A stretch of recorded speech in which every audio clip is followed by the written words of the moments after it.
Nga binanggit niya sa ilan sa mga mensaheng ito ang kanyang sulat na Qul ya ahlal kitabi ta'alaw ila kalimatin sawa'in bainana wa bainakum alla na'budu illa Allah wa la nushrika bihi shay'a wa la yattakhidha ba'duna ba'dan arbaba min dunillah fa in tawallaw faqulu ashhadu bi anna muslimun.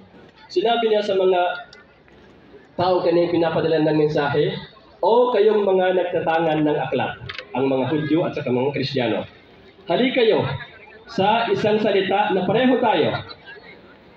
Ang salitang ito is wala tayong sambahin liban sa Allah subhanahu wa ta'ala at huwag tayong magtatambal sa Kanya. At huwag natin gawin na kukunin natin ng isa't isa na mga Diyos liban sa Allah subhanahu wa ta'ala.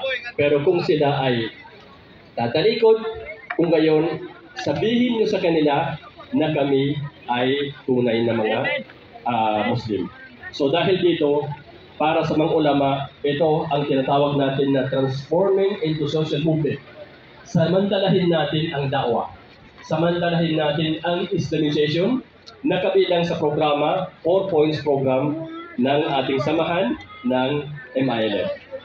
So bilang panghuli, ako'y nananawagan sa mga kasama kong mga ulama, mga duat, mga commanders, at sa lahat ng Bangsamoro na tayo ay marapat lamang na magkaisa. Tulad ng panawagan ng ating mga kasamahan kanina, sapagkat ito lamang ang pinagmumulan ng ating lakas. Sa banal na Quran, may nabanggit na 6 na talata, maging ito man ay direct or indirect na nag-utos na tayo ay magkakaisa.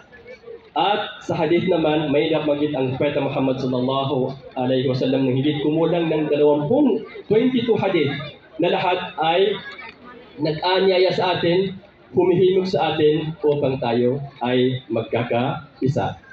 Sa kabila naman nito, napakalinaw sa banal na Quran ang pagpapaala-ala sa atin na huwag tayong magkakawatak-watak.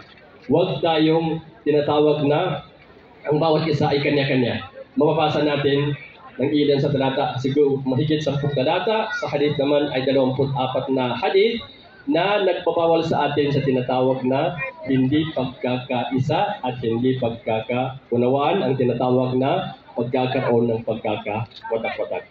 Bilang panghuli, inuulit ko, ito'y panawagan namin na tayo ay panahon na dapat tayo ay magkaisa. Subhanakallahumma wa bihamdik, asyhadu an la ilaha illa anta, astaghfiruka wa atubu ilaik. Wassalamualaikum warahmatullahi wabarakatuh.